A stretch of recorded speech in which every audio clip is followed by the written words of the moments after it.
Saudi আরবে এক আদালত হয়েছে। আদালতে দুই ভাই ঝগড়া করছে। এক ভাই বলছে মাকে আমি রাখবো, আরেক ভাই বলছে না মাকে আমি রাখবো। দোনো ভাই ঝগড়া করছে মাকে ঘরে রাখার জন্য। এরপর এক ভাই মাকে নিয়ে চলে যাচ্ছে, আরেক ভাই মাটিতে গড়া দিতে দিতে অবস্থা খারাপ। সৌদি আরবে আদালত হয় মা বাবাকে ঘরে রাখার জন্য, আর আমাদের দেশে আদালত হয় মা বাবাকে ঘর থেকে বের করার জন্য, ঠিক কিনা? যুবক, তোমাকে বলছি, তোমার বন্ধু তোমার আপন নয়, তোমার বউ তোমার আপন নয়, তোমার শ্বশুর শাশুড়ি তোমার আপন নয়।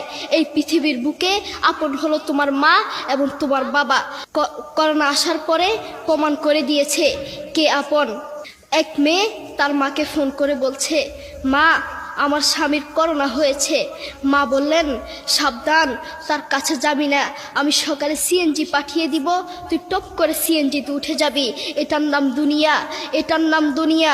করোনা হওয়ার পরে বন্ধুর কাছে যায় নাই, করোনা হওয়ার পরে শ্বশুর শাশুড়ির কাছে যায় নাই, করোনা হওয়ার পরে স্বামী স্ত্রীর কাছে যায় নাই, কিন্তু করোনা হওয়ার পরে এখনো ইতিহাস আছে মা তার ছেলেকে গিয়ে চুমু খেয়েছে।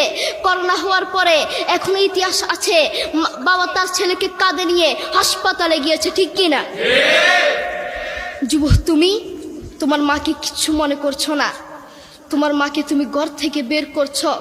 ছেলে বিদেশ থেকে এসেছে, এসে শ্বশুর বাড়িতে গিয়েছে, তারা তাকে উল্টাপাল্টা বুঝিয়েছে। এখন বাড়িতে এসে সে বলছে, মা তুমি আমার টাকায় খাও, আমার ঘরে থাকো, আবার আমার বউকে পিটাও। এই কথা শোনার পরে কি কোনো মার কলিজা আছে?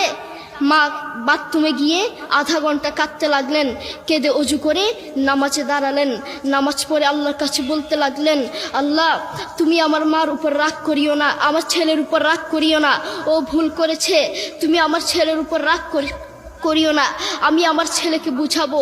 এরপর মা গিয়ে ছেলেকে বুঝাচ্ছেন, বলছেন বাবা তুমি আমাকে বের করে দিবা, সমস্যা নেই, তুমি আমাকে বের করে দিও, কিন্তু আমার একটা স্বপ্ন আছে। ছেলে বললেন কি স্বপ্ন বলেন? মা বললেন তুমি বাজারে গিয়ে একটা পাকা আম নিয়ে আসবা, এসে তোমার বুকের উপর রাখবা, সকালে উঠে ওটা আমি খাবো।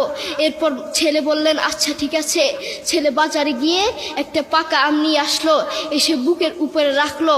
5 মিনিট না যেতেই সেই আম পিঠের নিচে পড়ে চ্যাপ্টা হয়ে গিয়েছে। এরপর ছেলে মাকে বললেন, মা তুমি কি সকালে উঠে আমটা খাবে? ওটা 5 মিনিট না যেতেই পিঠের নিচে পড়ে চ্যাপ্টা হয়ে গিয়েছে। এরপর মা চোখের পানি ছেড়ে বলল, বাবা আমি আসলে তোকে খাওয়ার জন্য বলি নাই, আমি আম খাওয়ার জন্য